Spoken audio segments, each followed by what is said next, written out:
Are you ready for the best Kansas City Chiefs insight? Welcome to Four Guys in a Bar podcast, sponsored by Chiefs Blitz and presented by Dave Purdy with Supreme Lending. For your mortgage solutions, call Dave today at 816-405-5831. That's 816-405-5831 because he's pretty good. Here's your Chiefs Blitz host, Nick Athan, with Lou Montagna, Andre Tillman, and Hense Todd.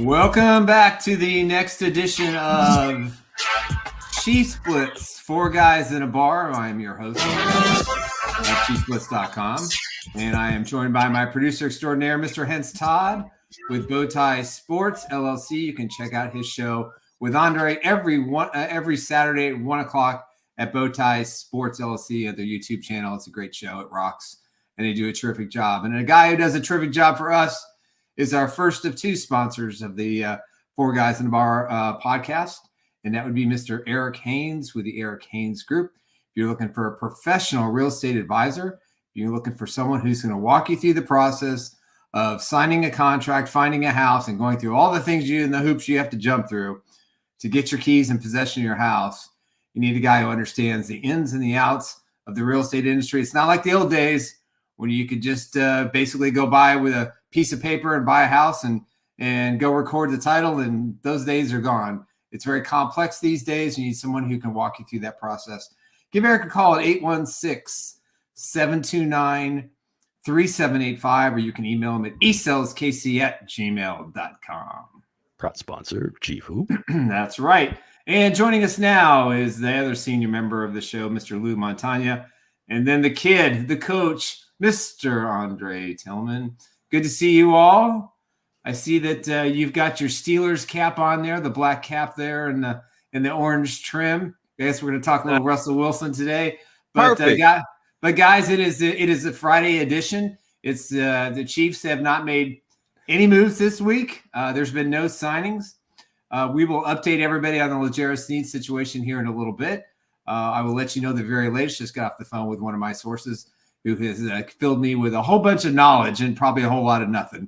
But at the end of the day, guys, welcome to the Friday show. Okay. Hey, I'm going to put that on the T-shirt. Fill me a bunch of knowledge and a whole lot of nothing. Yeah. A whole lot of nothing. Very reassuring to guys like Anonymous Mango. No. Trust me. Yeah. Anonymous and I have a relationship now. He definitely he reaches out to me. I do my best to answer everybody who reaches out. But so is that why he didn't show up last show? I don't know. He could have been busy. Maybe he has a real job. Man, I don't know. It's Nick's not here. Mango. Maybe that I wasn't here. Mango just decided. You know what? I gotta have that hour of 3 hours of Nick a week. 2 hours is just not enough. I don't know, man. And we appreciate you, Anonymous Mango. We really do. You got some great insight. Absolutely. Ken Sinclair's on and Kareem is on, and we love you guys. We appreciate you. You're our stables, man. You're the guys that give us the reason why we want to do this show 3 times a week. And who knows, maybe we'll expand that content. It just kind of depends. But we appreciate all of our listeners. Our subscribers are up. We're very excited about that. Again, check us out at ChiefsBlitz.com, YouTube channel at Chiefs Blitz. Please subscribe. Tell all your friends. And Kareem, your gift is on its way. I finally, with him and Marilee, I finally sent out their gifts. They should have those at some point next week. They are both the prize winners. And I dipped into my personal collection and tried to find them something that I thought would be that would fit their lengthy service with me, especially my Warpaint Illustrated days. So appreciate you guys very much. How about a couple fashion items before we get going here? First off, is that a wrench in your hat there, Coach? Most definitely. It's a wrench. It is a wrench and a pencil. It's a construction pencil and a construction wrench. So you're ready to go to work today. All right, cool. Perfect for Steel City. For Steel City. And TMZ Todd rocking the glasses. Not every day. Doesn't wear them all the time. What's happening? I ain't got my contacts in. All right. Yeah, I had to go wear my glasses today too. I can't see today. Okay. I said I'm gonna have to put them on. I'm gonna be looking straight at the screen. But get into the talk today, Nick. It's a lot of people that's out here still throwing shots at Patrick Mahomes, even though he's straight off the football field, straight into the training room, straight into working out with Rasheed Rice and Hollywood. Both of my guys. You see, you put Rice first now. You see, you try to put Rice first. You try to put Rice first. Both of my guys. But again, I'm just impressed the three guys are together this fast. That tells me a lot. You know, we've seen these I don't know if you've seen the Russell Wilson videos. He's working out by himself with the trainer. There aren't any teammates around him. That's just crazy. It is. I saw that picture from Bobby Stroop, and I'm just like, Hollywood had a press conference, and the next day, when he had his press conference on Wednesday during the show, and on Thursday he's already working out, and Rasheed Rice is down there. It's just three-peat, baby. Yeah, Rasheed saw Hollywood sitting there. He's like, hey, you ain't getting all my targets. That ain't happening. Right. Talk to him. I don't know what the hell's going on. And then, of course, together. He shows up in the Patrick Dad Bod T-shirt, which was a killer flex, where he's basically saying, hey, I'm still the top dog here. We can work together, but I'm getting the targets, dude. Yeah. That's impressive that they're there. That they're working together that quickly. I'm loving the Hollywood Brown signing more and more, and I hope it's not a 1-year thing because I think he's just. But if you read what Bobby said, he said working. Can you read what he said? If you can see that. Nick? Working on your feet is not as sexy as footwork. It's boring and tedious and necessary. Just know that a dysfunctional foot ankle is like a poor behaved child. It ruins the experience for all involved. And he makes a great point. Because as you read that, he makes a great point because Hollywood, they were saying he had foot problems, right? But as you look at that, he's working on his feet. And also he have Rasheed Rice there that's helping him working on it. So that's let you know that how much this team is focused on, like, hey, it ain't about me or you. We all gonna bond together and get this three-peat. And we ain't hearing about money. We hear about bonding together, we brothers, locking in together. We're gonna get this work in together, and that's what this picture speaks to me. When I first seen it, I said they locking in to get Hollywood into. Hey, look, he said in his shorts, speaking a statement. If you didn't see that, he said, "I'm getting back to my Oklahoma Sooner days." So he's looking to get back into that shape of the footwork. As you look at it, I'm feeling like this, like Travis Kelce said on his show. He said he feels like, Hollywood Brown is going to have his best season ever. And he said he don't mind giving up another his targets to get Hollywood Brown there either. So as you look at it, they probably be looking long term. Never know. But it just tells you what they're going to do in this draft. If they take a wide receiver at 1, then we know. No, it was just a smoke screen. But other than that, man, what you got to say about it, Lou? Well, I guess like I said, I mean, Hollywood was there. Then Rasheed, hey, I'm in the neighborhood. I'm not gonna let him get all the shine. I'm gonna show up in a Patrick T-shirt, and I'm gonna do some work too. But no, it's great that they're there together.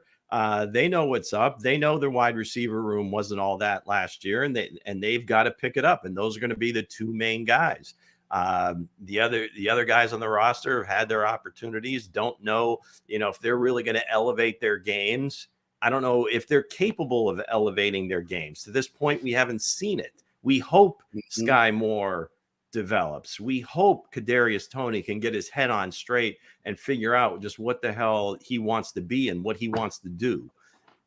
If that doesn't happen, these are the two guys. Yeah. Even if it does happen, these are the two guys. And I think Travis is seeing the fact, even like last year, it told you a little bit about where his head is at, where he didn't play in that last game just to get his 1,000 yards. It's not about that at this stage of the game for him. It says, hey, just get me another ring on the way out and I'll be happy. Right. Yeah. So, hey, kid, you're the guy that we need to take the top off the defense. So maybe I can eat a little bit more. There's the T-shirt right there. You can't put a price tag on that.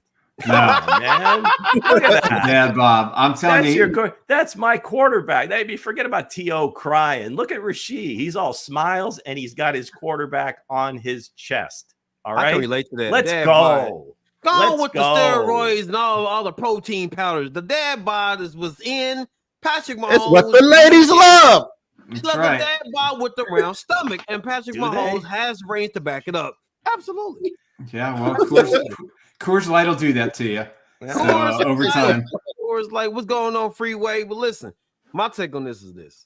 You know how Andy Reid does it. He's going to spread the ball around. And, guys, I really feel I'm excited about this year for the Kansas City Chiefs because you got guys that can catch the ball, yak guys, screen guys. I mean, you got guys that you got possession guys now. And we're not even talking about the draft, right? We're not even talking about the draft. So I think right now, this is probably the best team the Chiefs has since Tyreek Hill. Hollow Brown fits them perfectly. Right. So I'm excited with it. But I'll tell you what, though, in the draft, everybody thinking receiver, everybody thinking going with your boy Thomas, everybody going with this, that, and the other, and all this other nonsense. The Chiefs are going tackle in the draft. They're going tackle. They probably jump up and get Joe. Oh, Joe. Let's do something. Let's answer a couple of questions. First one, Anonymous Mango. And tight end Theo Johnson had another meeting with KC during his pro day. He's also met with him during the combine. He may be one of the visitors. So, guys, your take on Theo Johnson. Theo Johnson, I feel like they can get him in the second or third round. But again, a lot of people are saying that Brock Bowers probably be there at 32 because injury. I told you he was falling. Nobody believed me. Because the injury concern that came up in a pro day, and now it's causing him to fall. And a lot of people saying that he probably be there at 32. Some people said he probably fall out the first round. I'm like, how is that? How would he fall out the first round just because something that came up in concern? But back to Anonymous Mango question about Theo Johnson. Heck yeah, if the Chiefs can get him in the second round or the third, I can see he be there in the second or third round, right? This is Lou territory. Lou been following the tight end. What you got to say about this, Lou? Well, Penn State's done a really good job putting tight ends in the NFL. They don't. It seems like they don't utilize them a lot at State College, and that goes along with their pass rushers as well. So I'm not really sure what Coach Franklin does when he gets these great athletes. But I don't know. I would see him. And again, this is pure speculation, of course. Third round beyond, right? I don't know that. Again, the tight end position isn't valued as much in this draft as it had like last year. It seemed like there was 2 or 3 guys that everybody wanted, like Kincaid and Laporta. But again, I like them, but I don't think they'll go out of their way to take them, especially this year because of the fact that they brought in Irv Smith. Now, again, it's just a 1-year deal. They may draft a tight end, but I don't know that it's going to be in one of their top 3 picks. If somebody is there that they really like Theo in the 4th round, third, 4th round, one of their compensatory picks, perhaps. But I don't think they're going to go out of their way to get a tight end because they feel that's, they have to have this kid. Right. I say this, man. Like looking at Theo's Johnson stats, man. 34 receptions, 341, 7 touchdowns. I mean, to me, he is like a second round, third round guy. I think the Chiefs doesn't really attack that into the later rounds. He's okay if he's there. He probably be a good piece, a good project piece. But I don't really believe they're going high on him. I believe, like you said, second or third round guy. But I do feel like they're going tackle. They're going immediate tackle right now. They're going tackle. Yeah, but what a lot of people missed on is a Chelsea show kicked off. I kind of picked up on it. Maybe it's nothing. Maybe it was something. Maybe it was. Maybe it wasn't. Travis Kelce was talking about what's his name? Aaron Donald retirement. He was like, "Oh shoot, I didn't know he was younger than me." Yeah, and whatever. He said maybe I need to retire. That's not happening. He said maybe I need to retire. A lot of people didn't catch on to that, but I did. TMZ Todd did. I caught on to it. I said, "Oh, should I run with this?" Was he whispering at the time? What do you mean? No. He just said on his podcast, just kind of nonchalant. Well, heck, if I'm that old, maybe I should retire. And of course, he was kidding. And I'll tell you what's shocking, Hense, it's a great point, is a lot of people didn't pick it up and a lot of people didn't say anything. They kind of took it for what it was instead of this pandemonium chaos. Oh my God, what are we going to do? Tony's, Right. Kelsey's going to retire. Listen, he has too much money at stake. He's not going anywhere. He's going to play I think he's going to play 2 more years until he starts making babies with Taylor Swift. And I think that's when he's going to call it quits. But I did want to get back to another question that Anonymous Mango had. Emmanuel Ogbah, former Chief, could land back in KC on a 1-year deal. Mike Dana could land in Miami. It's kind of hinted by Nate Taylor. Now, I make that trade in a heartbeat. Ogbah has kind of struggled the last couple of years. This is one of the guys that Brett Veach didn't want to leave, didn't want to see him go to Miami. They really tried to keep him, but the Dolphins just offered way too much money and guarantees, overpaid him, and they cut him with 2 years left to go. So I think that's a strong possibility. I like Ogbah a lot. I think he's got a little bit left, and give him Joe Cullen and Steve Spagnuolo and working with Chris Jones. I think that would be an upgrade to Mike Dana. Another guy I'm hearing is J.K. Dobbins, the running backs from the Ravens. I know a lot of people don't really like him as much as I do. I think he's a perfect fit for this offense. Yes, he's injury prone, but send him down to Bobby Stroop for about a month or two, get his legs in shape. And I think that's a guy the Chiefs could possibly sign once they resolve their situation with L'Jarius Sneed. I think the reason he's hanging around is he's coming off the torn Achilles in week 1, previous ACL injuries. He's a running back. Yeah, he's only 25 years old. So I think that's why he's still out there hanging around. Sure. And that would certainly be like a 1 year, maybe, $2 million, maybe just a little bit over league minimum. So yeah, that would be just one of those, this stage of free agency, what these guys are getting, because I'm just looking down at some of the big free agents still left, and they're not really big, but I guess the ones of most note, and they're either coming off injury or they're 30 plus. Yeah. And in some cases 33 plus. So again, until probably after the draft, I think you'll see some teams that if they're not able to fill those spots, that a lot of these guys will start signing, like a Stephon Gilmore, David Clowney, people like that. Emmanuel Ogbah would certainly be in that in that position too. And because if there was a market for Mike Dana, it would have happened by now. Young player, if you really think he's still ascending and he's a really good pass rusher, he would have been gobbled up by now. But I think, as we stated earlier, even before free agency, here's a guy that I think has benefited from the players that he's played with George, with Chris Jones, and kind of picking up the slack. And he is kind of a try hard guy. I mean, he's just like a motor guy. Yep. He's not necessarily a great athlete. So again, if they want him back, I'm sure they could get him.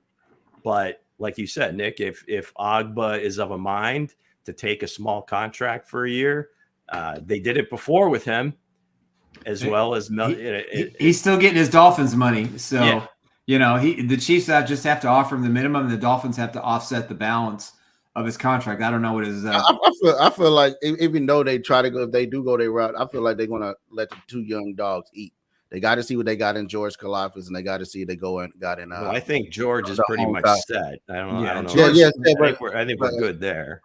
Yeah. They got to see what they got in the hometown hero. FAU. Come on, say his name. Put some respect on his name. See what they got into him. You got with him. Or if Robinson falls there 32 from a zoo. Oh. That's snap. He and Bowers are both available at 32. I'm not sure what I do. I said this. Ogbah to me would be a great rotational guy for Specs, though. You get him and George. You got Charles Emmanuel with them, bro. You got some healthy, athletic guys on that line. Yeah, I welcome the signing. I welcome that signing because that's a great rotation of guys. Great rotation, especially with Emmanuel, because we really don't know. I mean, I've heard that the surgery went really well.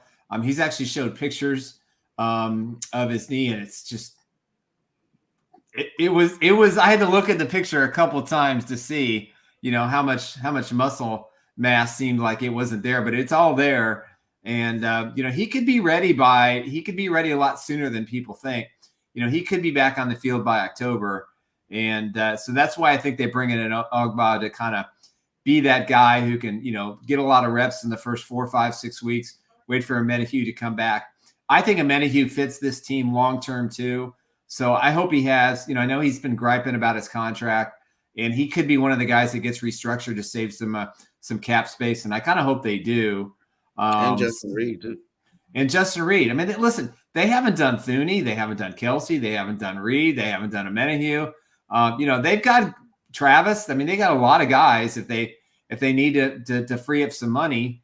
I wanted to put this to the group, and maybe since you mentioned Thuney and Creed and those guys, my thinking is this, and tell me if you guys agree, disagree, what your feeling would be. They've walked away from 2 really good centers before they got Creed. Rodney Hudson was an all-pro, or at least a Pro Bowler. Mitch Morse was an excellent player. And then they had Austin Ryder in there that they kind of messed around with. They didn't have anybody else, so they used him. Would it be plausible to, if you're not feeling like extending Joe Thuney because he's going to get big bucks? I mean, the guards have been getting a ton of money. So do you stay younger? Do you move Creed to guard and draft a center? If you have a choice to say, okay, we love Joe Thuney, we can't match his asking price because of what we're paying all these other guys. Creed is younger. So he can certainly play left guard, and then you draft a center. So you said all this, like you tell me and Dre, you say all this because this is not Madden, Lou. You can't just I just play. But I'm not saying sign everybody to billions of dollars. I'm saying, hey, you're going to have to make a choice here, right? You can't. There's no way you sign them all. Trey Smith, Creed, Thuney. Yeah, right. I understand what you're saying, but if you're not going to draft a tackle there, move Joe Thuney out to left tackle because he did good when he was out there. You move Kareem to the guard position. Then you draft a center in the 3rd round. Yeah, you got Wanya Morris as a backup, and they're going to draft a tackle. There's no question whether it's the 1st or the 2nd round. They're going to have an eye for the future. But the upshot of that is then Thuney's going to want left tackle money when he's. Well, no, here's the thing. Thuney got left tackle money when he signed his contract. He's got 2 years left.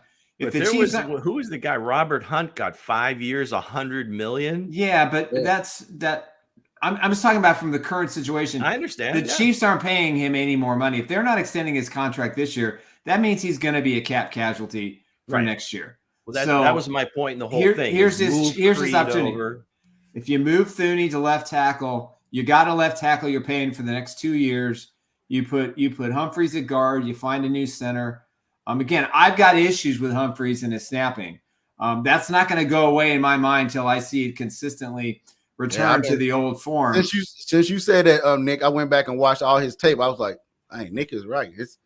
All his snapping been like low to the ground. It was a lot of it in the playoffs, and it was late in the year. I gotta believe there was something wrong with his elbow, or maybe there had to be something wrong. I definitely agree. That hadn't shown up before like the end of this season. It didn't seem like right. Yeah, and there's clearly something going on, and he was pretty combative about it when people were asking him about it. And if Mahomes is worried about it, it's a problem, but. We'll just have to wait and see how that all shakes out. But to me, they're paying Thuney left tackle money anyway. Move him. He showed he can play that position a couple of games in Kansas City so far. I think last year or the year before. I think, with the pectoral muscle that, he hurt, that's a sign that, the body's getting up there. And, if they can get one more, maybe 2 years out of him, that allows them to kind of put some money elsewhere. Because, so along those lines, are you guys good with extending Trey Smith? Is he played good enough to say, Yeah, okay, he has to guy- stay regardless. Trey this Smith guy- ain't going Y'all nowhere. This like is our y'all guy. like y'all like Trey Smith though for real. If push come to shove, y'all would keep Oh, Trey yeah. Smith. I Oh, do. heck yeah. Oh, heck Yeah, I'm he's not a signing he's a up. top three. I He's a signed top up for 3 that. guard. Nah. You keep him at all costs. He's a mauler though. He is a mauler. If it's Yeah, either but- or, if it's either or, there's no question. But He's as the- far as he's- moving Tooney, I was saying more so down the road, maybe like the following year, if you're just going to step away from him, Right. and then you slide Creed to Well, guard. Now, as far as putting him in left tackle, again in a pinch, I don't know that you want to put him out there for an entire season. He did it with New England, and he was pretty gone good at it. So, Well, I think one other thing too you have to look at too is, the Chiefs' right tackle didn't play great last year, and there's been talk that they may move him to left tackle. Maybe he's better suited. Maybe he has better footwork there. Jawan Taylor was one of the highest paid right tackles in the NFL. I like Jawan Taylor, though. And I like Jawan Taylor. I like his attitude. I think he was unfairly picked on last year, thanks to Chris Collinsworth. And, that kind of snowballed. No, I'm serious. I mean, I'm being serious about this. You think the refs have like the earpiece? It did in week. No. It did in week 2 and week 3 and week 4 and week 5. I hear what you're saying. I'm just and joking. even in key situations, I mean, but he was like, I mean, he did take it to another level as far as lining up in the backfield. He did now. Come on now. He did now. But to your point, there was at least 20 other guys in the league doing the same thing. Lane Johnson gets away with it. Yeah, they all do it all the time. It took about 4 or 5 weeks, and then the NFL got involved, and these teams were complaining, and they're sending videos to the corporate office, and that changed things. It wasn't as bad, and you saw that things change and the way teams were lining up and the consistency of the call. So again, I think for me, even though Sam doesn't like Taylor, I like him still. I think he's a mauler. I think he just got he got in his own head, and he did his best. But I mean, if you watch the postseason, you watch some of the blocks that he made, some of the things that he did to protect Patrick Mahomes and open up some lanes in the running game. I think he's going to be just fine. I'm not worried about. I am. No worries on him. I have more worries about Creed Humphreys than I do. But looking at this offensive line, I feel like the Chiefs probably won't take a tackle in the first round because how Andy Reid's past history been going. He been letting these young guys play. He been like in his past, he probably pick a veteran or try to find somebody that. But in this current years, in the Super Bowl winning years, he been letting these young guys play. Trey Sneed, Kareem Humphrey. So I feel like they're gonna let Wayne Morris play. They like his playing style, and I feel like they're gonna let him come out and see what he can do this year. And sure they will, man. They should. I mean, guys. Wayne Morris to me was getting beat. Now he ain't no type of guy you want to throw out there. If it's a possible chance they can replace him, replace him. He was getting beat. Only time you place him is Joe off there to 32. Yeah, so y'all telling me y'all got faith in this guy still? Y'all got faith? I got faith in him, but I got faith in Patrick Mahomes. How Patrick Mahomes get out the pocket. A rookie playing again, other than quarterback, maybe you got faith in everybody. Win or lose, you got faith in the most difficult. In everybody, I have faith in you. So give him a chance to develop, right?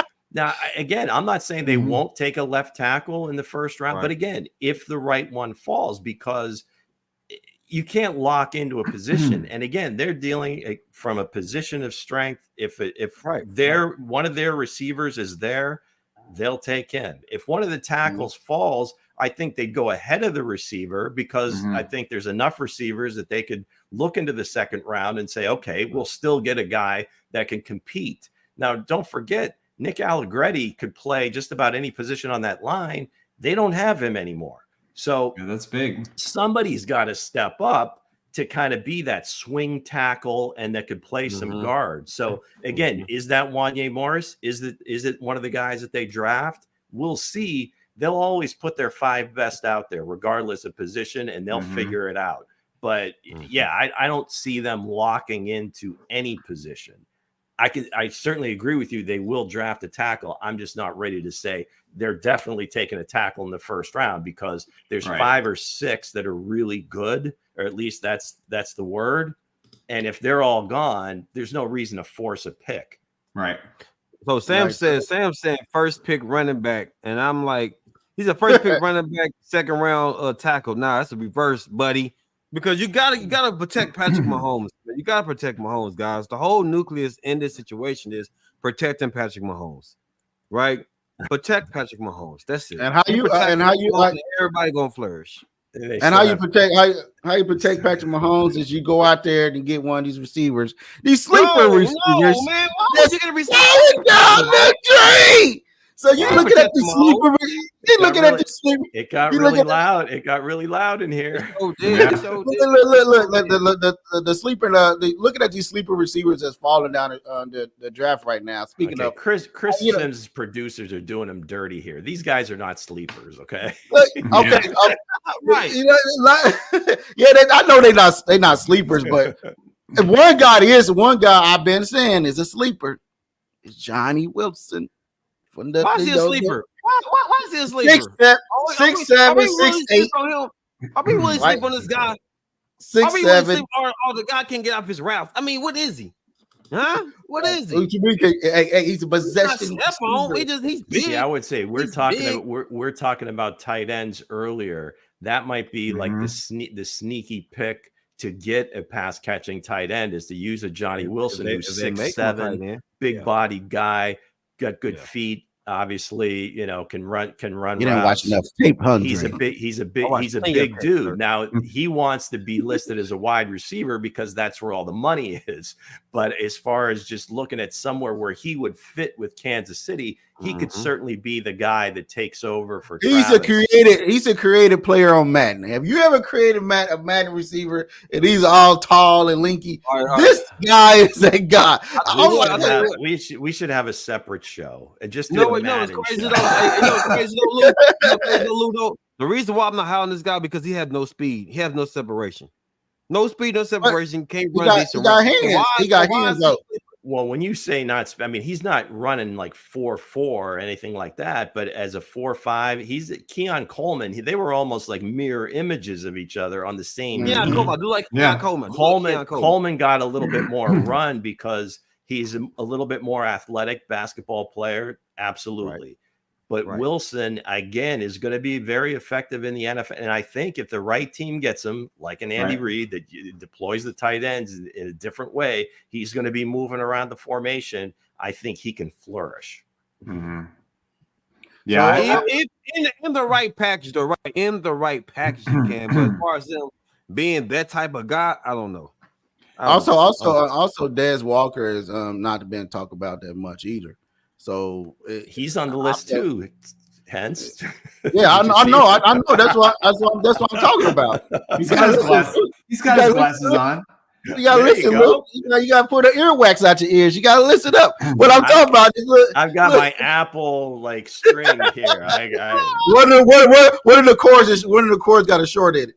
But I'll tell you this. Dez Walker is one of the guys that's not getting talked about. You know what I mean? Wilson, Johnny Wilson too. Like Dre just trashed him. Dre just said it. I'm just being real. I'm just being honest though. Like, what has he showed you? He's gonna be the Cardinals' second round pick. Then Dre gonna be like, oh, we got Johnny Wilson. You know I will. But again, but only way to protect Patrick Mahomes is giving him more threats. Yeah, you can have an offense. He can have a decent offensive line, but you give him more threats. See, he had a decent offensive line last year, but he didn't have those threats, right? People was getting open, but people was dropping balls. But if you give him people there that's going to get open and catch, give him more throwing power, give him more firepower. That's what I would do. I'm going to put more firepower around you that you will be unstoppable. Nobody gonna recognize. They can put all kind of defenses in that. I have a receiver for each defense that you throw out there. You want to play man to man? Good. I'm gonna throw Johnny Wilson out there. He gonna go up on you 1-on-1. So either way you want to go with it. So I know Lou gonna say, "Oh, Hense playing TMZ, playing GM." Now it's your coach Charlie. So now, let's go.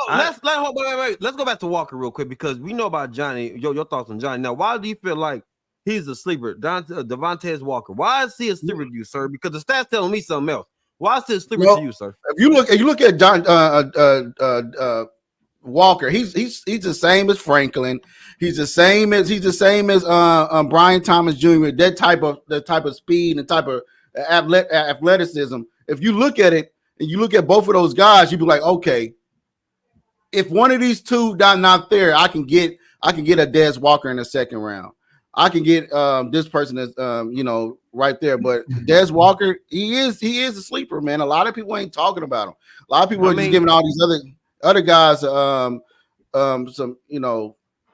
love. Because, but again, if you go look at his, he was talked about in the first round earlier in the process, and I think there's been some overreaction. He had a bad pro day, not a pro day, but Senior Bowl week was kind of rough for him, and I think we've talked about that. But Lou, like you stated, the odds forget about the stats for a second. He wasn't eligible to play early in the year. He was the one that was being held up by the NCAA for some reason, they had to go like almost through a lawsuit to get him to eligible to play. But when he did, he was pretty much the guy, at the other end of Drake May's bombs. Right. He did almost average 1,000 like last year. I feel like that's gonna be the Chiefs guy. I feel it in my soul. He gonna be the Chiefs guy. Everybody gonna be like, how the heck did he get there? It's a story around him. A lot of people say, "Oh, he's this and that," but Andy Reid looking at him like, "Oh, this is gonna be our guy." And I kind of look at him like him and Franklin. Yeah, I was looking at Trey Franklin, and I looked at both of their tape. I told you, Dre, I'll call you at 3 a.m. Dre, like, why? Y'all I'll be in a group chat. Y'all be like, why y'all? Hence, Lou be like, Hence, go to sleep. But look, the thing is, I'll be up watching these tapes. Very important. I'll be up watching these tapes. I look at it, I said, now, what's the difference between Franklin and what's the difference between Walker? One had a better school. Might be a little heavier. One had a better school, I feel like. And Walker a little heavier. And a little more slight. But that's the thing is no matter which one of these guys falls to the Chiefs pick, the word's going to be is how did they let this guy fall to the Chiefs pick? Yeah, of course. Right? So, the NFL's in shock. The NFL's scared of what the Chiefs are going to add to the offense at pick 32 because there's going to be they're going to have their choice of probably one of the better wide receivers, one of the better tight ends, even probably one of the better offensive linemen, depending on the number of runs of quarterbacks and the hot wide receivers and the defensive line and I'm telling you, everybody I talk to it calls me and said, well, what are the Chiefs going to do? I said, everybody's worried. I said, everybody is worried that the Chiefs are going to get one of these wide receivers who's going to be a top end receiver who's going to take speed, bring the speed game back. And Mahomes is going to start slinging again. And they're like, well, we don't have bodies to cover that. And I'm telling you, the Chiefs are in the perfect spot at 32. Because Bowers is going to be there, and he's going to be an all-pro in 2 years. Room for Bowers. Let's go back to this Franklin situation right now. All right, go ahead. Way more. Franklin. Hold on, before you go there, before you go in there, let's get into our next sponsor. Go ahead, Nick. I know Jay gonna come with some juice. Go ahead. All right. Let's do it. We'll talk about my good friend, Mr. Dave Purdy. Dave is your mortgage specialist. He is somebody who has been a good friend of mine for decades.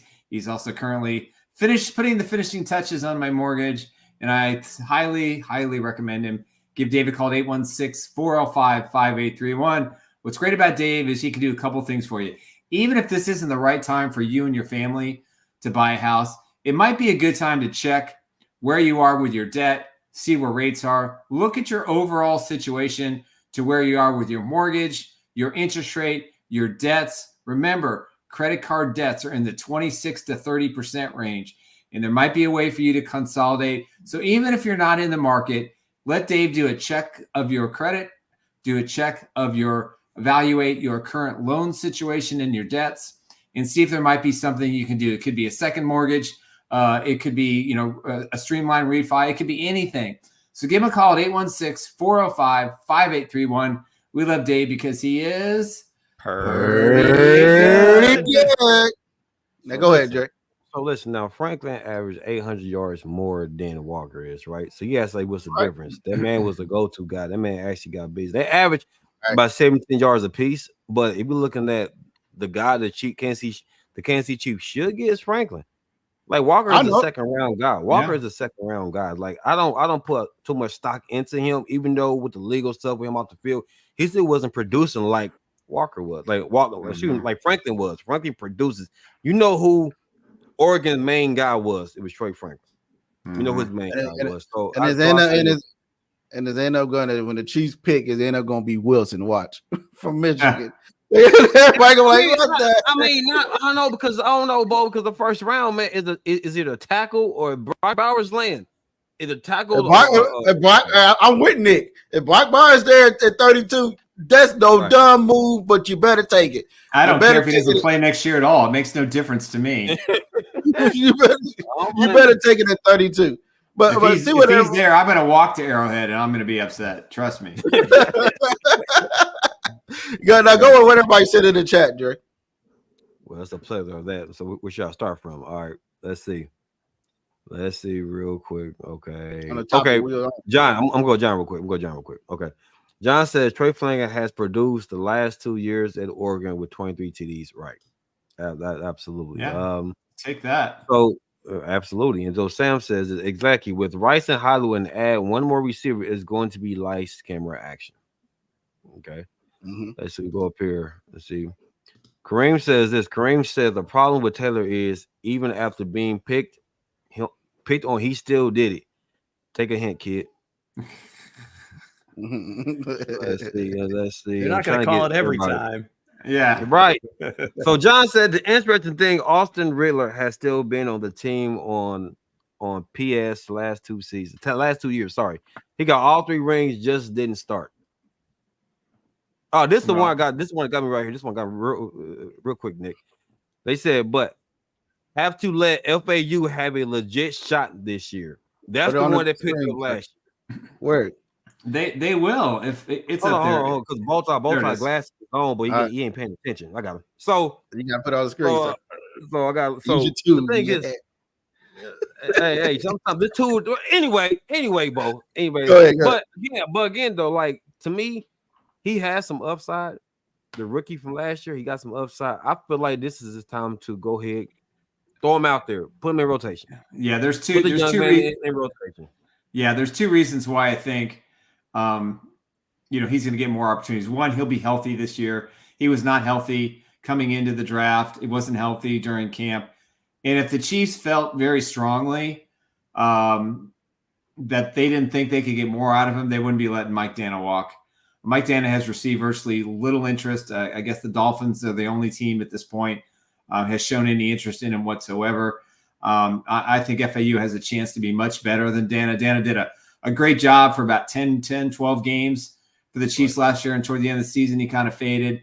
Made a couple of plays in the playoffs that were big, but FAU is going to get his opportunity. Listen, they made him a first-round pick. They had offers to trade out of the first round. They took the best guy and a local kid. It was good PR, but now he's got to produce. But I don't think they're letting Mike Dana walk. And the only reason to bring in Agba is to replace some of the snaps for Menahue until he comes back full time. So I think Brett Veach has a pretty solid plan here, and I think the coaches believe that FAU will step up. And he's, I've watched a lot of games with him at Kansas State, and I've watched a lot of film on him. And he has that motor. He has that. What do I got to do to get to the quarterback? And I got to keep driving and moving, and I think he's got a little Frank in him. And I think he's got, the ability to help this defense. And, they're not going to pay for a high end guy at that position. They're going to use a rotation of 3 or 4 guys. And that way they can move Chris Jones around. So I expect if he's healthy, better things. I think he's a 5 or 6, maybe 7 sack guy next year. Yeah, I feel the same way. Like I said before, we were talking about, like, you gotta let them eat, man. And that's one thing Andy Reid has been doing lately is letting the young guys play. And that's why I feel like they probably won't take a tackle in the first round. I feel like, even though on defensive side they've been letting the young guys play, and I feel like they're gonna let Morris play. They're gonna see what they got in him, because he's a big kid. He got legs. He got legs of 2 trees, oak trees. As you look at it, I was like, God dang it, man! But hey, I can't wait to see what happens, man. But it's a lot that's happening in the NFL. Patrick Mahomes is still getting disrespected, as Nick have stated earlier today. So what's going on? What you seen today that made you get upset about Patrick Mahomes getting? Well, I just I find it interesting. I kind of touched on it a little bit. Patrick Mahomes is working out with Hollywood, and he's working out with Rice, and Russell Wilson puts this PR video out today, doing a little footwork and throwing balls to nobody. We don't see anything. He's working out by himself. And then, Dan Orlovsky, kind of put all the off-season moves so far in the free agency together. And there was no mention of the Chiefs, which I find is absolutely crazy.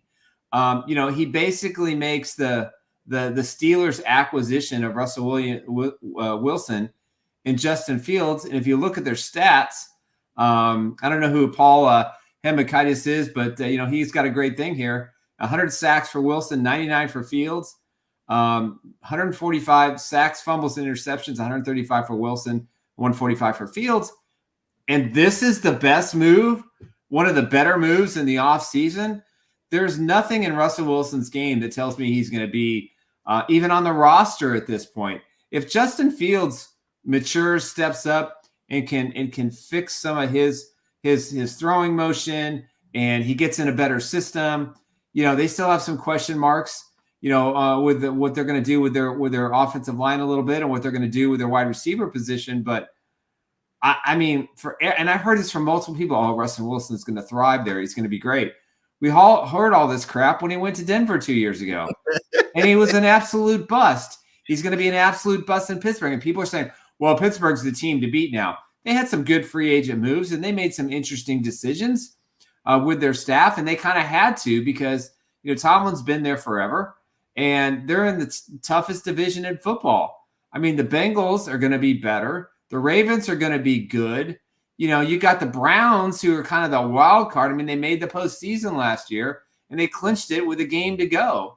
So I don't see how anybody could put this into any equation outside of maybe the 10th or 12th best moves of the offseason, but to put them that high, it just doesn't make any sense to me. And, and then there's all this talk, and you can hear it. People still disrespect Patrick, and I just don't get it. A lot of the national guys, but a lot of these 15-minute of fame guys, and some of these other social media sites, they just sit there and they say, well, he's just not good enough. He's not. It's a fluke. It's this. It's that. It's that. This is the greatest player in the NFL today, the greatest player of this generation of players, and he keeps getting respected. And I've even had people tell me that the Chargers are going to unseat the Chiefs this year. All they have is a quarterback. They don't have receivers. They don't have backs. They don't have tight ends. They're kind of completely gut that offense. How can you make these predictions and sit there and disrespect Patrick Mahomes? And so the guy with the dad bod is out there busting his butt, working out consistently. And it just blows my mind away that somebody puts out a workout video of an individual guy like Wilson, and all of a sudden, oh, man, that's exactly what the Steelers need. He's going to be a star this year. He's going to suck this year. Mark my words, 12:55, Friday, March 22nd. Russell Wilson is going to suck this year in Pittsburgh. He won't even be the starter halfway into it. There's no way he can compete with that in that division and be successful. He is the 4th best starting quarterback in the round of 4 in the AFC North. 2 words. That's it. I'm done. 2 words. Chiefs fatigue. That's all it is. At this point, everybody and anybody that has a microphone in front of them, other than us, I guess, and other Chiefs type shows, are going to trying to put, look at little chinks in the armor, any little crack to say, well, here's where things are going to be different, and here's how this team is going to do this and that. So again, you got to take these things with a grain of salt, I believe, because it's the off season and everybody's trying to create some content. The only argument you could say where the Steelers might be better is that what they had at quarterback last year, they were still able to make the playoffs. If they can even just have somebody that's competent, they're going to be better just by default. But again, they don't have that yet. They don't have it with either one of these two guys yet. The Bengals are going to be, they're going to have Joe Burrow, hopefully, for them, he's healthy. The Ravens, maybe they take a little step back, but they're still a damn good football team. And the Browns, we still don't know what Deshaun is at this point, but the rest of the roster is pretty damn good. So again, it's a lot of Chiefs fatigue. And again, as far as the Steelers are concerned, I live in that neck of the woods. It's that logo, it's the tradition, it's everything else in their mind. And if anybody else's mind, the rest of the team is kind of in place. They probably need another wide receiver now. That seemed like an odd move, but Deontay Johnson. But again, they get the benefit of the doubt because of the history and everything else that they've been able to accomplish. But again, it's been mediocre at best. The 7th seed was made for the Pittsburgh Steelers. Yeah, but I feel like he was let 7th seed. He said it was made for them. But I put it like this.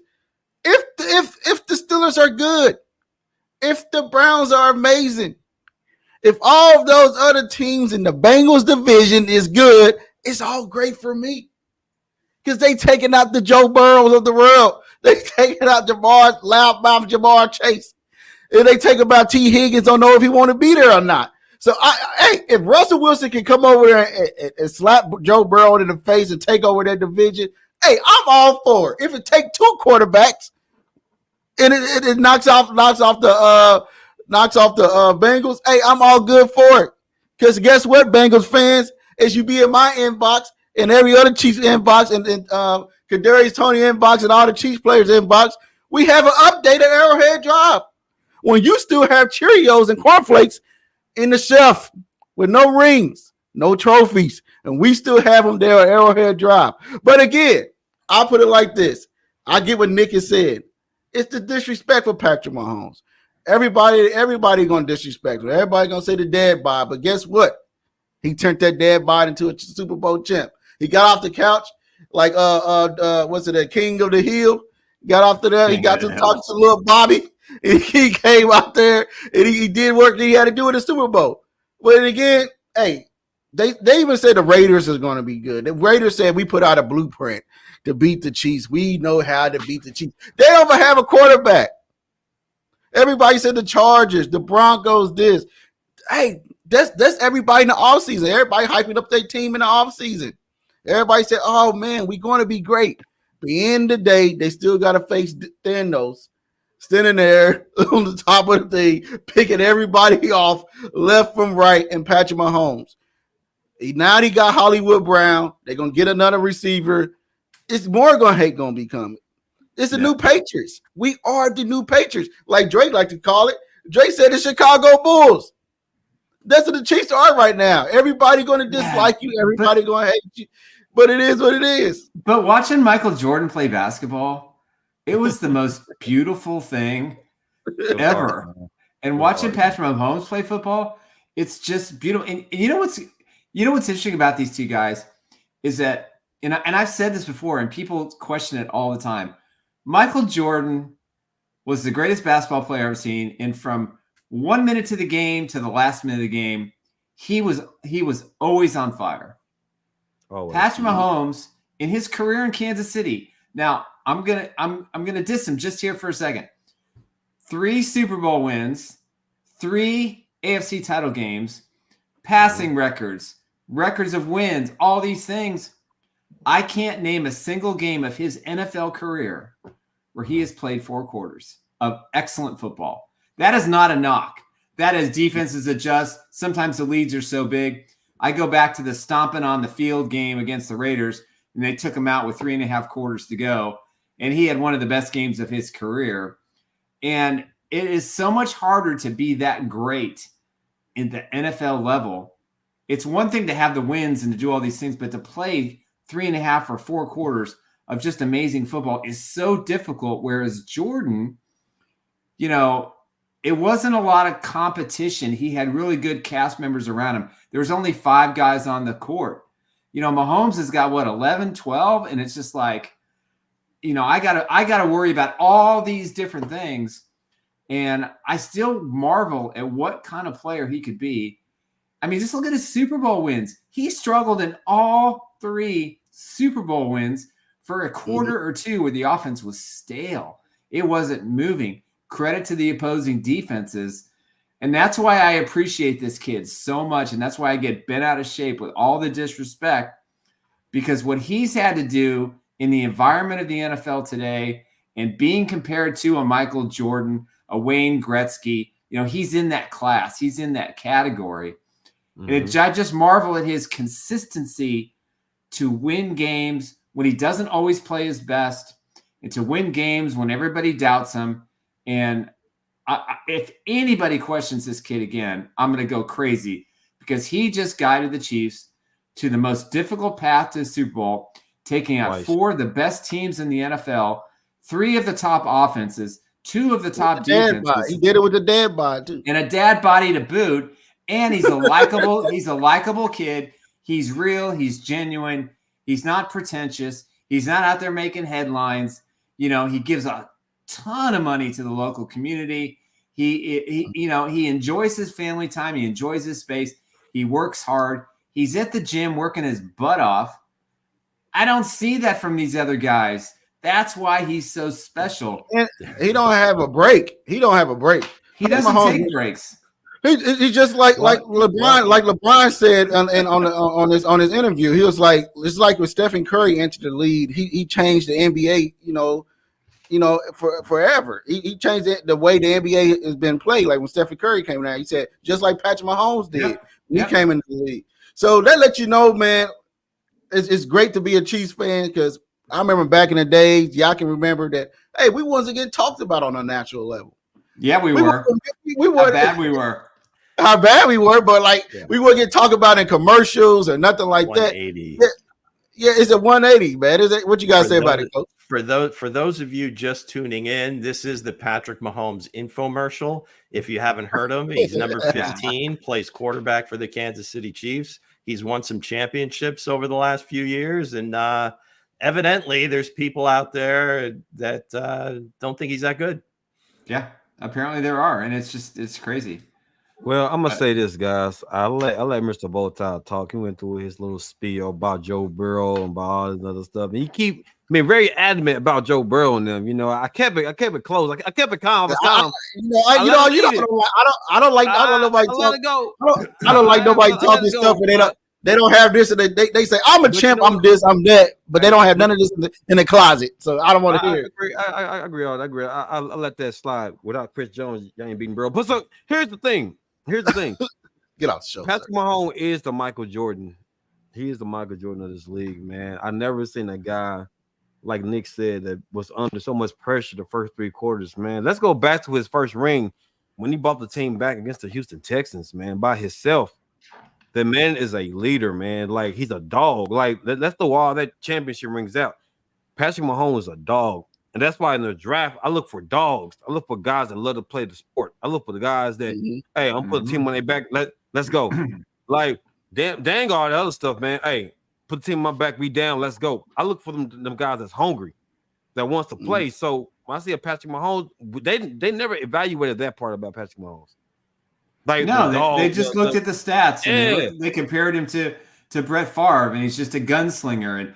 And I watched him a ton. I mean, I saw him put up 550 yards against Kansas, and 6 or 7 touchdowns in Lawrence, and I'm just like, and I didn't even really. I mean, I knew who he was, and he was amazing. I didn't view him back then as a guy who was going to be this elite quarterback, so I can see why teams overlooked him. But Brett Veach didn't, and if you saw, what's interesting, if you saw the Super Bowl preview that ESPN did with Alex Smith, and he said when he got to Kansas City about a year or 2 afterwards, he kept hearing that the Chiefs really liked Patrick Mahomes, and the staff talked about him. And Brett Veach talked about him. And, 3 years later, he's in Kansas City, or 2 years later, he mentors him and he tutors him, and, Mahomes becomes a star. But, again, this kid has done everything the right way. Everything. And I continue to marvel. I mean, I'm, 50 years I went between Super Bowls. Lou went 50 years between Super Bowls. And it's like the longest stretch is what in the Mahomes era is 2 years. Mm-hmm. And now that's not always going to be the case. And there'll be a fall off at some point. And then when Kelsey retires, he's going to have to reinvent his game completely, because he's not going to have that guy there anymore. But all these pundits and all these people, and I get Bills fans and I get Bengals fans and Ravens fans who sit there and say their team's the best. And that's exactly how you should feel. But for me, I respect Burrow. I think he's the second best quarterback in the NFL. I like Lamar Jackson for the kind of player he is. I don't think he's a championship quarterback by any stretch. I love Josh Allen. Josh Allen would be my number 2 if for any reason something happened to Patrick Mahomes. But hold on. Josh Allen. But you look at it. You guys are so lucky, and even the Chiefs fans who kind of get upset or they complain about the moves that Veach does or this and that. You have a championship team that's on the verge of attempting something that no other team has been able to do to become 3-peat champions, because every 2-peat champion didn't make the playoffs. The Chiefs are a lock. They're going to make the playoffs.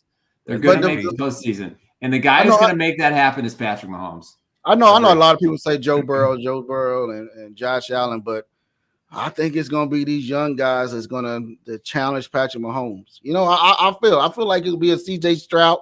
It's going to be you saying CJ better than Burrow and then better than Burrow? Yeah, CJ Stroud is Joe Burrow better than Joe Burrow. I feel like from a challenge standpoint. Oh yeah. Give me Joe. Give me CJ. Yeah, from the offensive defense perspective and coaching, he is probably the guy I fear more than anybody else in a year or two. This is the reason why I say that, Jerry. CJ Stroud did this without a Jamar Chase, without A.T. Higgins. He was out there doing this. Imagine when he gets a guy that's that they can build him right now. They gave up their first round pick to the Vikings, but other than that, man, shoot. Hey, CJ Stroud, go ahead. No, let me pick back off that. Now I get what you're saying, because he came out, he shocked everybody with Dale, Nick Collins, and Sorts. The tight end. I'm sorry if I mispronounced his name. But I get that, because he came out there and showed everybody what he is and what he can do. I get that, but we can't fault Joe Burrow for getting T. Higgins and getting Boyd and getting Chase. We can't fault that. They just fell in his lap, baby, and he produced. Mm-hmm. But the thing is, but the thing is this: Joe Burrow produces when that time comes. When he's healthy. Yep. Absolutely. Yep. That's why I'm saying, the biggest key. CJ, his first year, CJ had 1 year though, Bo. He had 1 year now. Now we going to the second year. Can you keep that? Can you keep the same pace?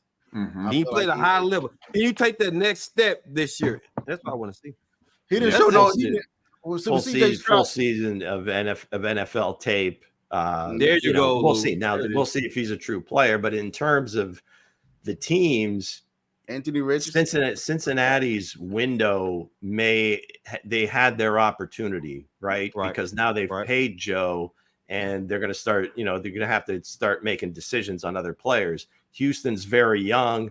They've got the rookie deal. So they may have an opportunity here. That window's just coming open. If they have another good draft like they did last year, that'll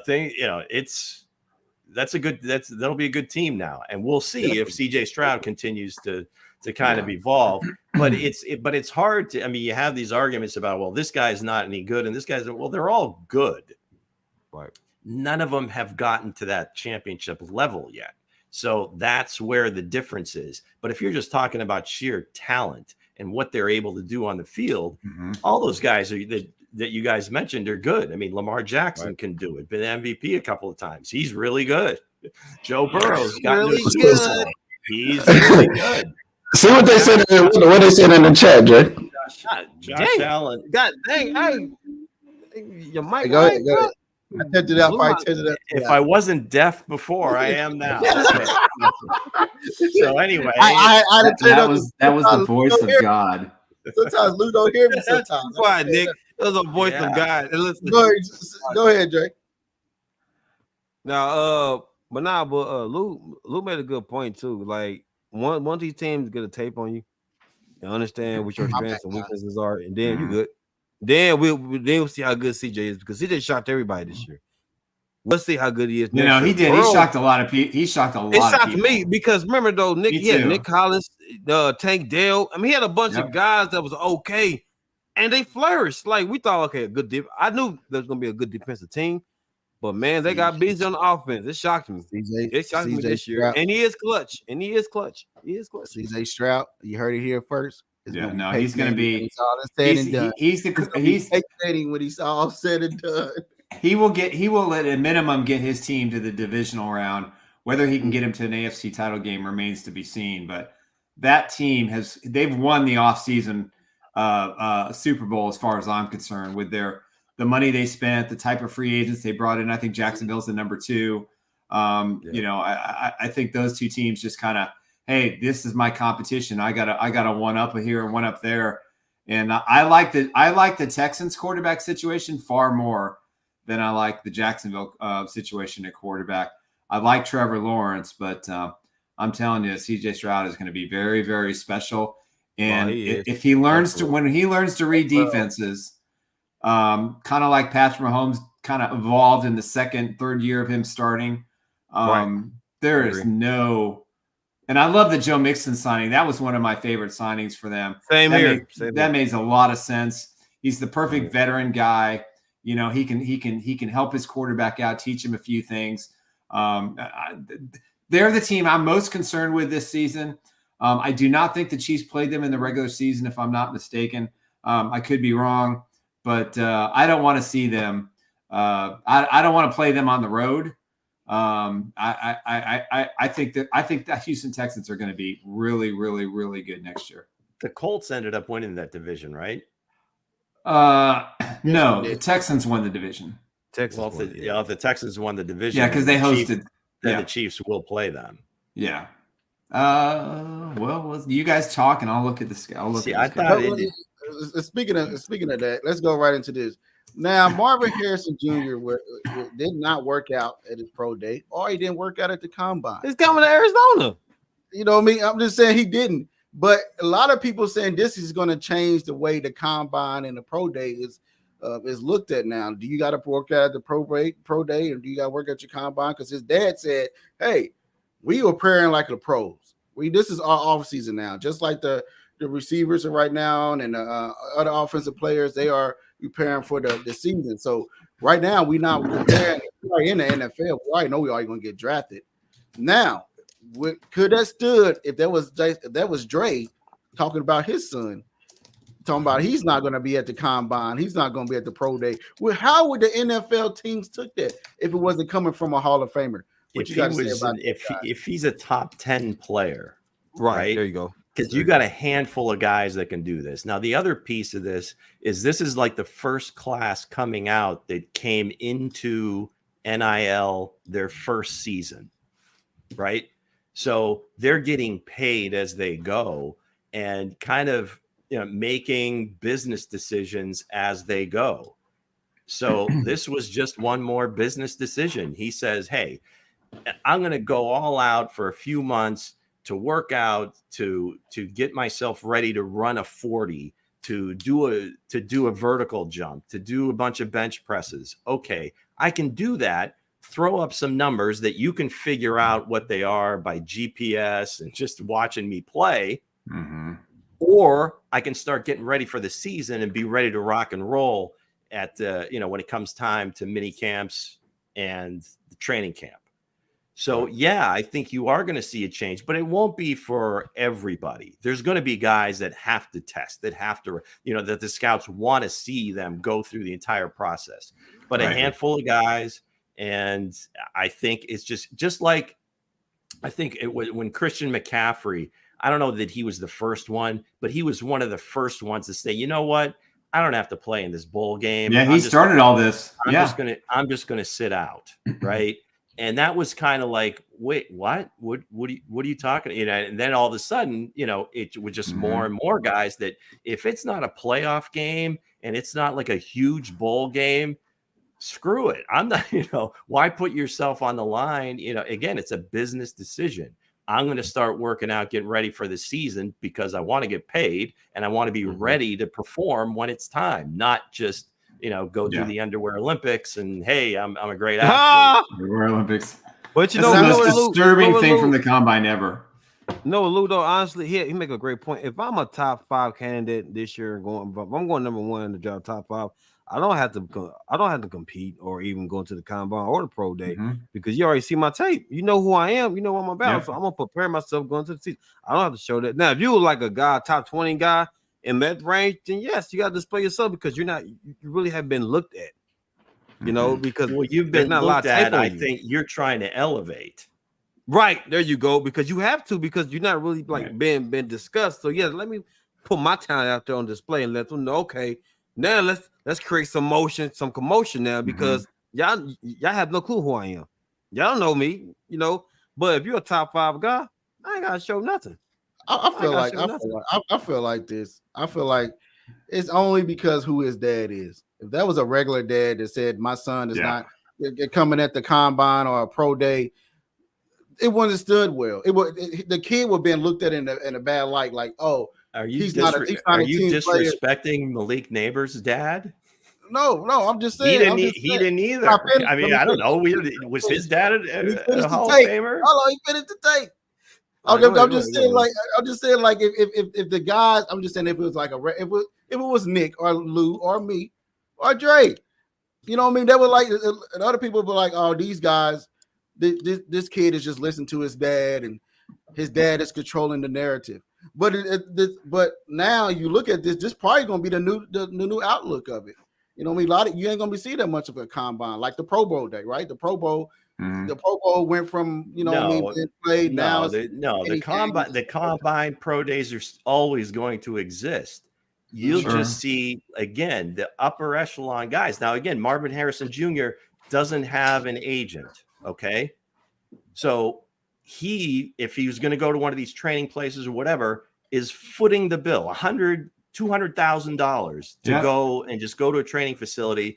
And you coach me to do all these things that really aren't going to matter. I'm going to go in the top 5. I'm not going to go any higher. So then that's coming out of his pocket. Whereas if you say you're with a big time agent, they front that money. They want you to go higher, right? So that's like an investment for them. But you know, once you sign your contract, you pay them back. Yeah. So again, there's a lot of different levels of that. And again, it's all business, right? I mean, you have a valuable asset. You know what your worth is. Doing these other things isn't going to increase that. So again, it's going to be for a handful of guys, but there's hundreds of other guys that have to do the whole process because they are trying to elevate. They do want to get noticed a little bit more than just the tape. So again, it is changing, but I don't think it's, you know, going to completely do away with the process. Yeah. Right. What you think about it, Nick?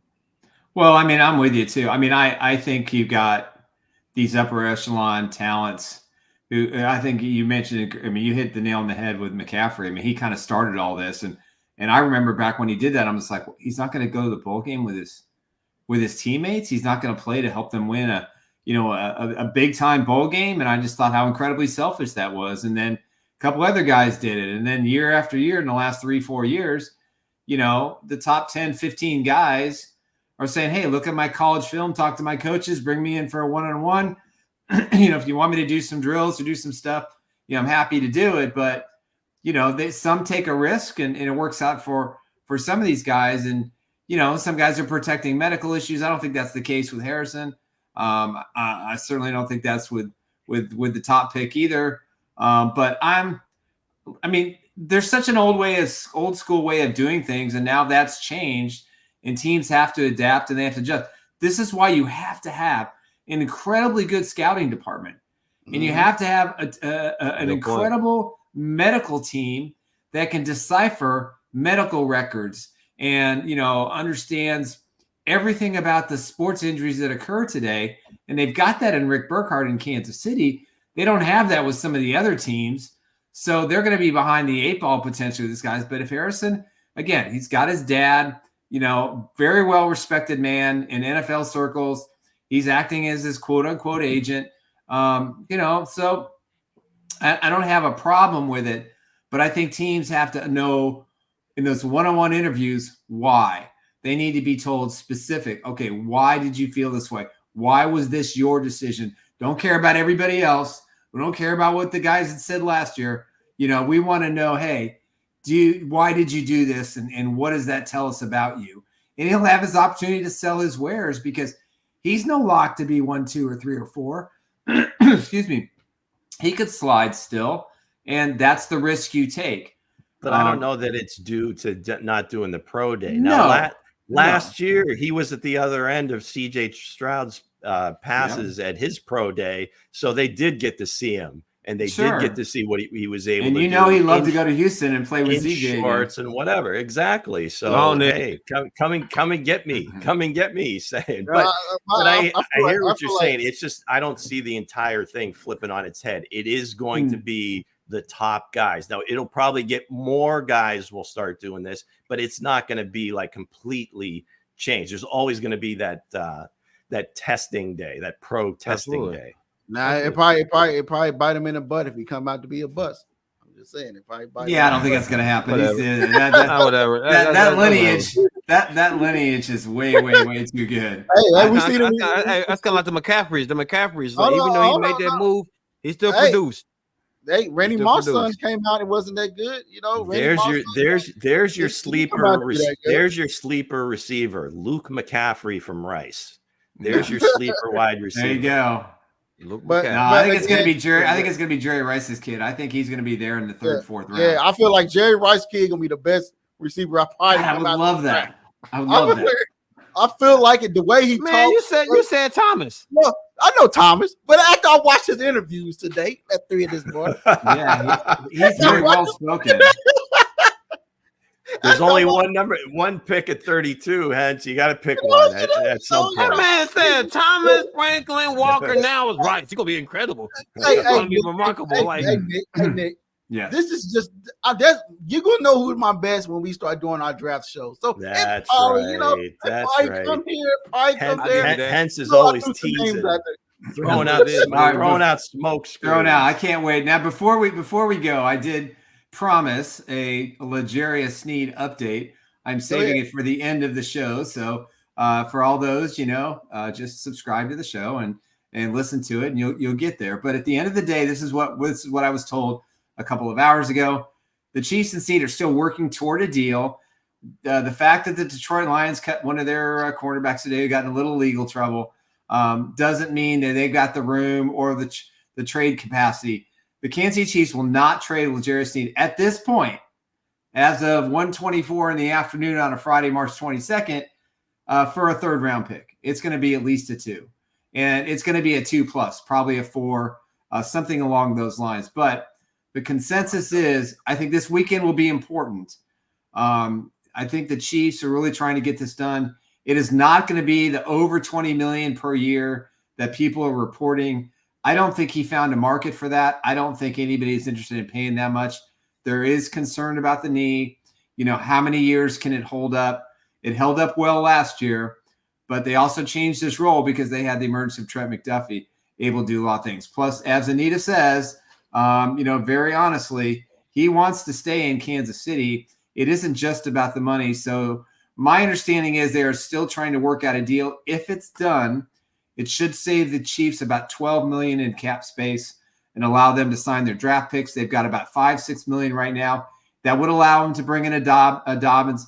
Maybe OBJ doesn't like the offer. It doesn't sound like he likes the offer from the Dolphins because he left there without a contract. And when somebody tweets, they're hopeful of getting something out. That tells the rest of the 31 teams, hey, they weren't offering me enough money. What do you say?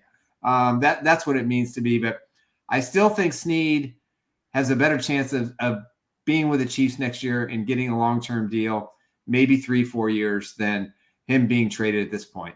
That's what I can gather so far. So that's my update on Friday, March 22nd at 1:26 p.m. Central Time. Sweet. So let's go get into our sponsors as you drink your coffee. All right. Then I drink my water. Water today. It's my Friday cup. For those who don't know, this is my Friday coffee water cup. I drink it from morning, noon, and night. I'm very superstitious, and Sunday I have a game day cup as well. So there you go. Go ahead. All right. Let's talk about my good friend, Mr. Eric Haynes. With the Eric Haynes Group, he is your trusted real estate advisor. He is currently my trusted real estate advisor and a friend for the last 20 years. He is top shelf in my book, and we're excited to have him on as a sponsor. But at the end of the day, you got to know your craft and you got to know your business. So when you're looking to buy or sell a house in the Kansas City or surrounding areas, there's only one guy to call, and that's Mr. Eric Haynes. You can reach him at 816-729-3785, or you can email him at esaleskc@gmail.com. Proud sponsor of Chief Hoop. That's correct. Another proud sponsor is also one of my good friends, Mr. Dave Purdy. Dave is your lending expert. If you are looking to evaluate your current mortgage, evaluate your current debt, Dave Purdy is an expert with numbers. He understands how all these mortgages work, and you have to have somebody who has a plethora of options, multiple companies, that he can decipher what's the best opportunity and the best loan for you. So just go do a checkup. Don't have to run a credit report. You just simply talk to Dave, let him advise you, take a look at your situation. Even if you're contemplating buying a house, you want to get a second, maybe you want to do home repairs. Dave's the guy to call. Give him a call at 816-405-5831. We love Dave because he is pretty good. All right, well, let me give a shout out to Anita. Hold on. Before you get a shout out, can you answer some of these questions that was in there? Yes. Stop the momentum. Go ahead, man. Let's get to it. Let's get to it, man. Uncle Mo. All right. Sam said we don't want OBJ. He had his shot and chose the Ravens. Yeah, for 17 million reasons. I'm sorry, Sam. I would do it for 17 million too. He ain't going to get that this year. He got money out of the Rams and he got money out of the Ravens, and good for him. Now he really wants that ring. And he knows it's either going to be in one or two places, and it ain't going to be in Miami with the Dolphins. Not based on what I heard today. It could be. I don't think they'll pay him the money, but I think he makes a lot of sense for the Chiefs. So I do want him. I think it would be highly entertaining, the Kardashians versus the Swifts.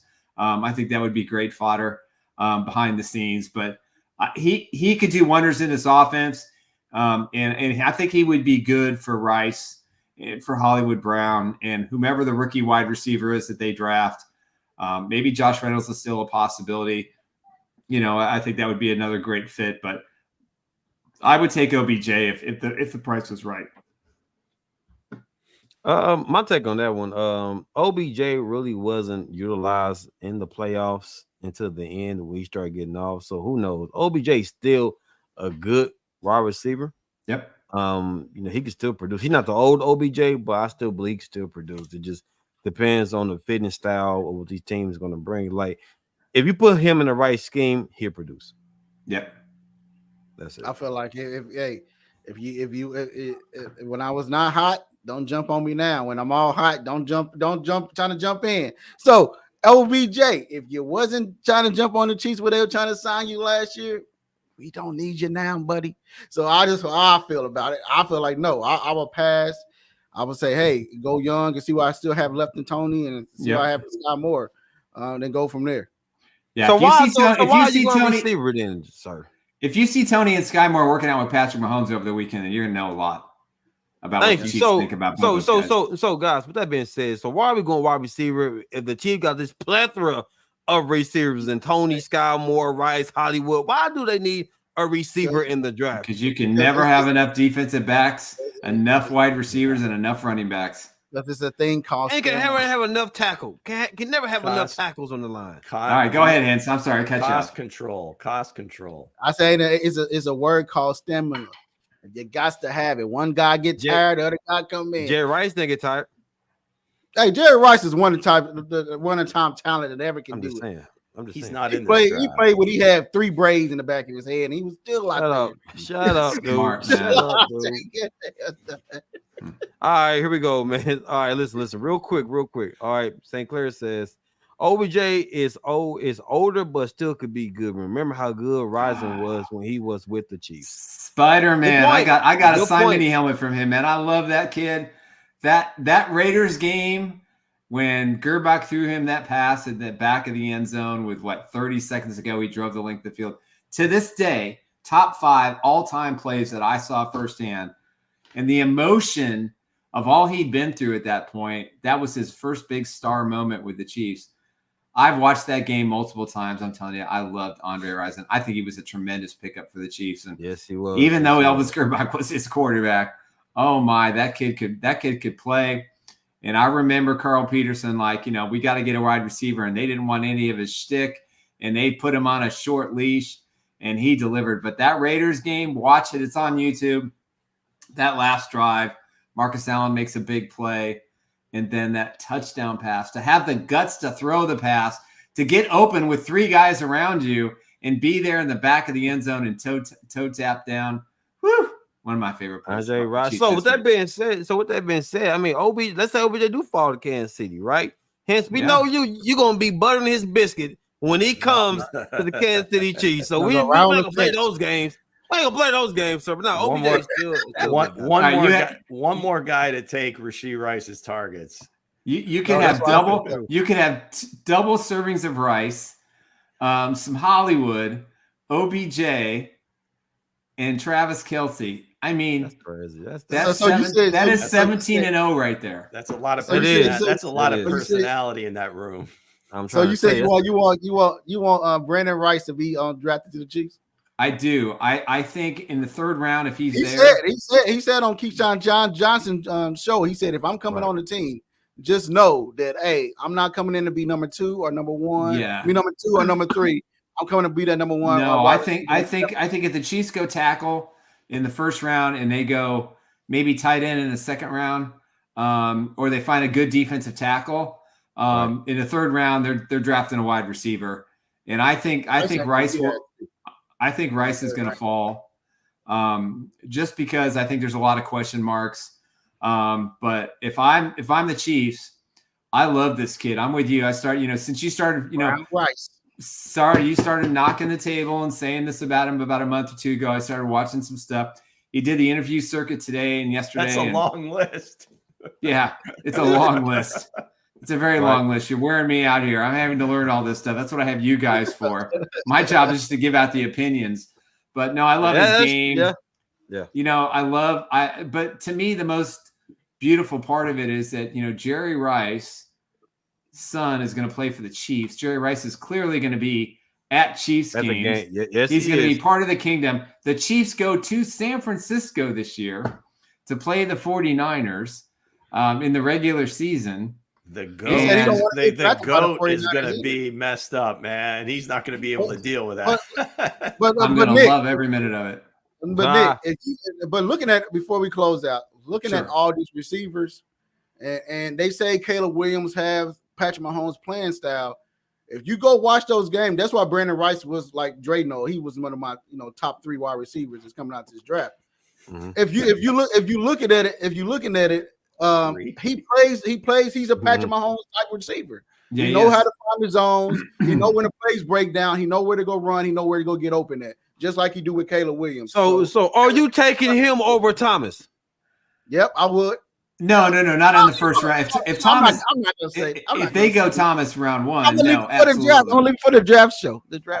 If the Chiefs really want to go crazy, they take Thomas. They take Thomas at 1, a tackle at 2, and Rice in 3. You got to come back for that, Sam. Sam said, "Make up your mind." It's all right. I will. No, Sam, you know your boy. You know your boy, Sam. Sometimes no. But I get it because again, guys, it's very deep. It's very deep. Right. The wide receivers in this draft are very deep. So Rice, who knows? It doesn't even matter.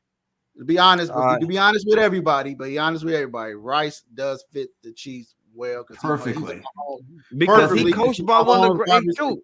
Yeah, and he coached by one of the greats. I mean, you think Jerry Rice is gonna let his son fail? No, I doubt it. It's gonna be. He's gonna be great. He'll be great in the Chiefs uniform. We'll see what happens. The NFL draft is in 6 weeks. We're going to be talking about it. We're going to start our mock drafts We're going to figure out the format, but we're going to start our mock drafts in April, Absolutely. leading you up till the day of the draft, where we're going to go through it and give us our picks. We promise we're going to have an all-trade crazy first round.